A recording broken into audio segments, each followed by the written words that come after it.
Dear students, السلام علیکم۔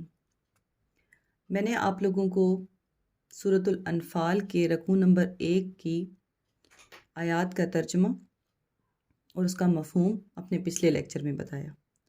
آج ہم اس کی ایکسرسائز کریں گے۔ جی، رکوع نمبر 1 آیت نمبر 1 تا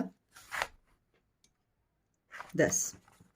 سب سے پہلے اس کے الفاظ معنی الانفال، جیسا کہ میں نے آپ کو بتایا تھا کہ اس کا مطلب ہے مال غنیمت، اسی لیے اس سورت کا نام انفال رکھا گیا۔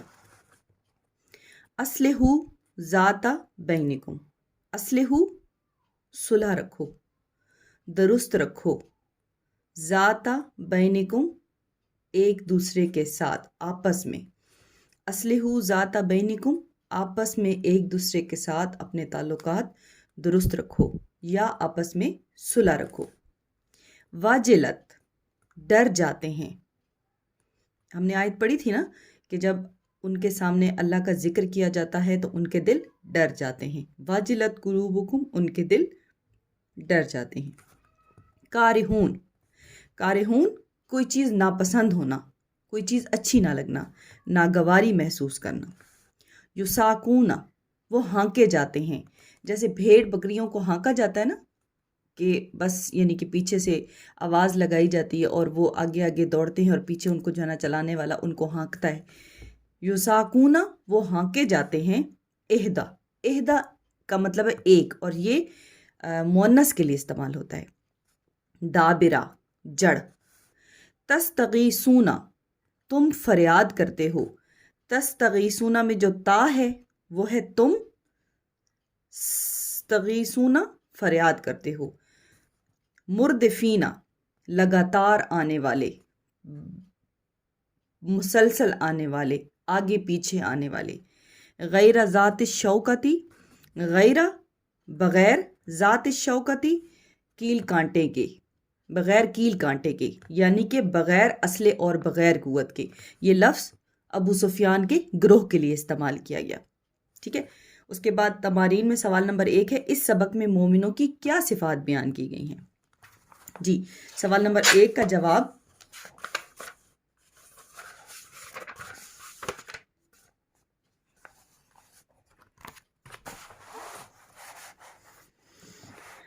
سورۃ الانفال میں مومنوں کی درج ذیل 5 صفات بیان کی گئی ہیں۔ جی، کون کون سی 5 صفات بیان کی گئی ہیں؟ کل ہم لوگوں نے لیکچر میں بھی پڑھا تھا، اگر آپ لوگوں نے نہیں سنا تو دوبارہ سے اس کو سنیں۔ پہلی تو صفت آپ کو بتائی گئی تھی کہ جو مومن ہوتے ہیں ان کے سامنے جب اللہ کا ذکر کیا جاتا ہے تو ان کا دل ڈر جاتا ہے۔ دوسرے نمبر پہ بتایا گیا کہ جب انہیں اللہ کی آیات پڑھ کر سنائی جاتی ہیں تو ان کا ایمان مزید پختہ ہو جاتا ہے، بڑھ جاتا ہے۔ پھر تیسرے نمبر پر وہ صرف اور صرف اپنے رب پر بھروسہ اور توکل کرتے ہیں۔ چوتھی بات کیا تھی؟ کہ وہ نماز قائم کرتے ہیں، نماز پڑھتے ہیں۔ اور 5ویں بات کیا تھی؟ کہ جو مال ہم نے ان کو دیا ہے وہ ان میں سے نیک کاموں پر اس مال کو خرچ کرتے ہیں، ٹھیک ہے۔ اچھا، سوال نمبر 2 اس میں کیا ہے جی؟ سوال نمبر 2 ہے 2 گروہوں سے کیا مراد ہے، ٹھیک ہے۔ 2 گروہوں سے کیا مراد ہے؟ آپ لوگوں کو کل کے لیکچر میں نے ان 2 گروہوں کی وضاحت کی تھی، دوبارہ سن لیجیے گا ایک بار۔ 2 گروہوں سے مراد وہ 2 گروہ تھے جن میں سے ایک ابو سفیان کا گروہ تھا، ٹھیک ہے۔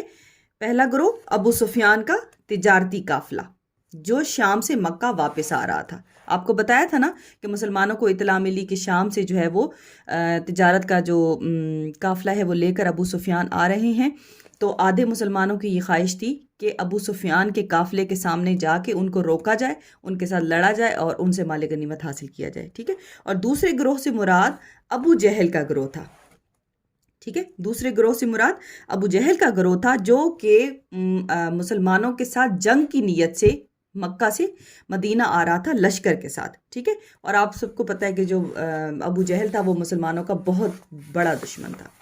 اچھا جی، اس کے بعد سوال نمبر 3 ہمارے پاس آ رہا ہے کہ مندرجہ ذیل عبارت کا مفہوم بیان کیجیے۔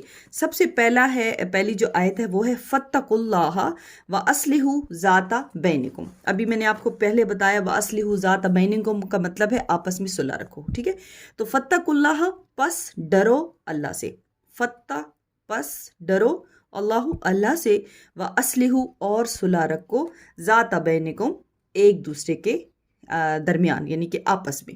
ٹھیک ہے. اب اس کا جو مفہوم ہے اس مفہوم میں آپ نے ڈیٹیل لکھنی ہوگی. ٹھیک ہے. اچھا وہ کیا ڈیٹیل ہوگی، اس میں ہم کس طرح سے ڈیٹیل یہاں پہ لکھیں گے اس مفہوم کے اندر؟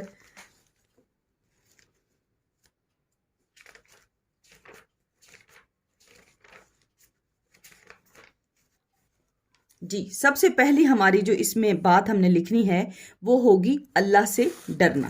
ٹھیک ہے. اب اللہ سے ڈرنا کیا ہے، اللہ سے ڈرنے کا کیا مطلب ہے؟ اس میں آپ نے لکھنا ہے کہ ہم سب کو صرف اور صرف اللہ سے ڈرنا ہے، کیونکہ ڈرنے کا حق صرف اور صرف اللہ ہی کو ہے. مطلب ہمیں حق ہے کہ ہم صرف اللہ ہی سے ڈریں، اور جہاں بھی ہم جائیں اللہ سے ڈرتے رہیں اور اپنا ہر عمل اللہ کی رضا کے لیے کریں. ٹھیک ہے. پھر اس کے بعد آپس میں دوسری بات کیا بتائے گی؟ یہ بات تو ڈیفائن ہوگی کہ اللہ سے ڈرنا کیا ہے. اللہ سے ڈرنا در حقیقت اللہ کا وہ خوف رکھنا اور اس خوف کے پیش نظر اپنے آپ کو اچھے کاموں کی طرف مائل کرنا اور برے کاموں سے روکنا. پھر اس کے بعد اگلی بات ہے وَأَصْلِحُوا ذَاتَ بَيْنِكُمْ، اور آپس میں صلح رکھو. اب یہاں پر میں نے آپ کو بتایا کہ مال غنیمت کی وجہ سے مسلمانوں کے درمیان میں تھوڑا سا اختلاف آ گیا تھا. کچھ مسلمان کہہ رہے تھے کہ یہ کیونکہ ہم نے اس غزوہ میں زیادہ کام کیا لہٰذا اس مال غنیمت کے حقدار ہم ہیں، اور کچھ کہہ رہے تھے کہ کیونکہ ہم نے زیادہ کام کیا لہٰذا ہم ہیں. تو یہاں پر وہ جو تھوڑا سا اختلاف تھا اس کو اللہ تعالیٰ نے ناپسند کیا اور مسلمانوں کو بتا دیا کہ تم لوگ آپس میں نا اتفاقی نہ دکھاؤ، اتفاق اور اتحاد کے ساتھ رہو اور دنیاوی مال و دولت کی پرواہ نہ کرو. جی دوسری آیت اطیعوا اللہ، اطاعت کرو اللہ کی، ورسولہ اور اس کے رسول کی، ان اگر تم ہو مومنین مومن، اے مسلمانوں تم کیا کرو؟ اللہ اور اس کے رسول کی اطاعت کرو اگر تم مومن ہو. اب یہاں پر آپ کو میں نے بتایا نا کہ غزوہ بدر کے موقع پر کچھ مسلمانوں کی یہ رائے تھی کہ ہمیں ابو سفیان کے تجارتی قافلے کو روکنا چاہیے. کچھ کہتے تھے کہ مطلب کیونکہ ان کو پتہ تھا کہ ان کے پاس تجارتی سامان ہے، جنگی ساز و سامان بھی نہیں ہے، لہٰذا اتنی زیادہ لڑائی بھی نہیں کرنی پڑے گی اور مطلب جلدی ہم ان کے اوپر قابو پا لیں گے. اور اللہ اور اس کے رسول کے کیا فیصلہ تھا؟ اللہ چاہتا تھا کہ مسلمان کس کے پاس جائیں؟ ابو جہل کے گروہ کے آگے جائیں، تاکہ ان سے لڑائی ہو، ان سے جنگ ہو اور مسلمانوں کی جو حق ہے وہ ثابت ہو جائے، حق اور باطل کی جو یہ جنگ ہے اس میں حق ثابت ہو جائے. ٹھیک ہے. پھر اس کے بعد آگے بھی ایک اور جگہ پہ مسلمانوں کو یہ جو اختلاف پیدا ہوا تھا تو اللہ تعالیٰ نے کیا کہہ دیا کہ تمہیں چاہیے کہ تم اللہ اور اس کے رسول کی اطاعت کرو. تم یہ نہ دیکھو کہ تمہاری کیا خواہش ہے، تم یہ نہ دیکھو کہ تمہارا دل کیا چاہتا ہے، تمہیں وہ کرنا ہے جو اللہ اور اس کا رسول چاہتے ہیں. ٹھیک ہے. پھر اس کے بعد تیسری جو آیت ہے وہ ہے اذا تولیت، جب تولیت تلاوت کی جاتی ہیں علیہم ان کے سامنے، ان پر آیات ہو اس کی آیتیں، اس کی مطلب اللہ کی، زادتہم تو بڑھ جاتا ہے ایماناً ان کا ایمان. جب ان کے سامنے اللہ کی آیتیں پڑھ کر سنائی جاتی ہیں، اللہ کی آیتیں پڑھ کر تلاوت کی جاتی ہیں تو ان کا ایمان اور زیادہ بڑھ جاتا ہے. جی یہاں پہ مومنوں کی ایک صفت بیان کی گئی ہے اس آیت میں. اللہ تعالیٰ کی جب آیات ان کے سامنے تلاوت کی جاتی ہیں تو ان کا دل ایمان سے بھر جاتا ہے اور وہ اللہ کے حکم پر فوراً عمل کرنے کے لیے تیار ہو جاتے ہیں. جب مومن کے دل میں ایمان جب ایمان بڑھ جاتا ہے تو ظاہر ہے اس کی جو نیک کام کرنے کی صلاحیت ہے وہ بھی بڑھ جاتی ہے، اور برے کاموں سے خود کو روکنے کی جو صلاحیت ہے وہ بھی اپنے آپ کو برے کاموں سے روکنے پر قادر ہو جاتا ہے. ٹھیک ہے. اور اس کے اندر زیادہ سے زیادہ اعمال صالحہ کرنے کا جذبہ پیدا ہو جاتا ہے. ٹھیک ہے. تو یہ ہماری جو ایکسرسائز تھی وہ ہو گئی. اچھا اس کے اندر اس مشق میں کچھ چھوٹے چھوٹے سے شارٹ کوسچنز بنیں گے، ان شارٹ کوسچنز کو بھی ایک بار ہم دیکھ لیتے ہیں تاکہ ہماری یہ ایکسرسائز کمپلیٹ ہو جائے. جی سب سے پہلے آپ کو یہ سوال آ سکتا ہے کہ سورۃ الانفال کی وجہ تسمیہ بتائیں. ٹھیک ہے. تو سورۃ الانفال کی وجہ تسمیہ ہمارے پاس کیا ہے کہ انفال کس کی جمع ہے؟ نفل کی.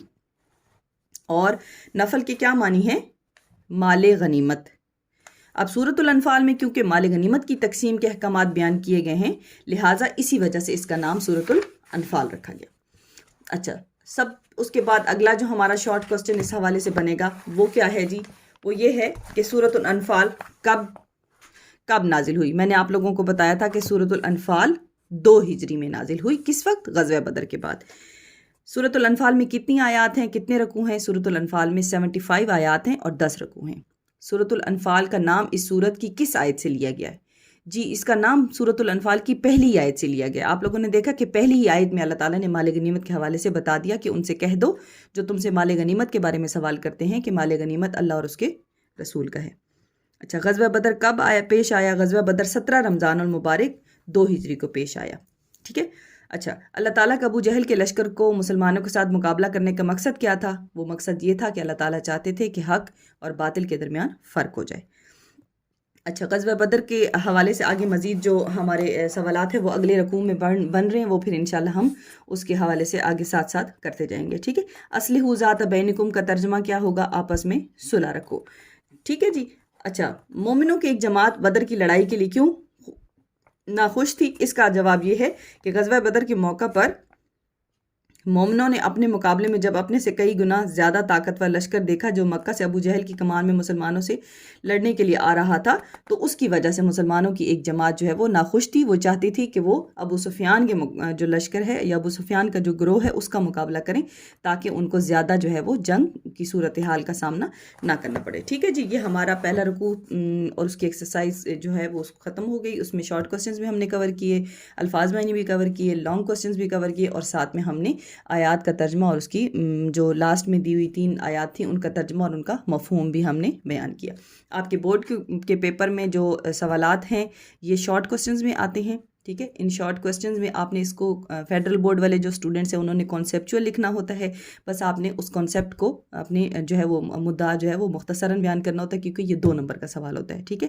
لیکن پشاور بورڈ کے جو اسٹوڈنٹس ہیں ان میں یہ 5 نمبر کا سوال آتا ہے، لہٰذا وہ اس کو ڈیفائن کرتے ہیں، زیادہ ڈیٹیل سے لکھتے ہیں، ان میں ہیڈنگز کا استعمال کرتے ہیں تاکہ زیادہ سے زیادہ جو ایگزامینر ہے اس کو متاثر کر سکیں اور اچھے مارکس لے سکیں. انشاءاللہ نیکسٹ جو میری ویڈیو ہوگی اس میں آپ لوگوں کے ساتھ جو ہے وہ پیپر شیئر کروں گی کہ آپ نے پیپر پریزنٹیشن کا کس طرح سے خیال رکھنا ہے اور کس طرح سے آپ نے پیپر کو اٹیمپٹ کرنا ہے تاکہ ایگزامینر آپ کو نمبر دینے پر مجبور ہو جائے. ٹھیک ہے. تو اس ویڈیو تک کے لیے مجھے اجازت دیجیے اور انتظار کیجیے گا. آپ کے پیپرز قریب ہیں اور میں سمجھتی ہوں کہ اگر آپ لوگ میری ویڈیوز کو غور سے دیکھیں گے تو انشاءاللہ آپ لوگوں کو اچھے مارکس لینے سے کوئی نہیں روک سکتا. تو اگر آپ لوگوں نے ابھی تک میرا چینل سبسکرائب نہیں کیا تو کر لیں اور بیل آئیکن کو بھی ضرور دبائیں اور اس کو زیادہ سے زیادہ شیئر کریں، یہ سمجھ کر کہ اس سے ہو سکتا ہے کچھ ایسے اسٹوڈنٹس جن کو کوئی چیزیں سمجھ نہیں آئی تھی یا کسی وجہ سے ان سے وہ چیزیں پڑھنے کو رہ گئیں تو وہ اس چیز کو ان ویڈیوز کے ذریعے سے کور کر سکیں. اس کو صدقہ جاریہ سمجھ کر شیئر کریں. ٹھیک ہے. تو تب تک کے لیے مجھے اجازت دیجیے. اپنا خیال رکھیے گا. اللہ حافظ.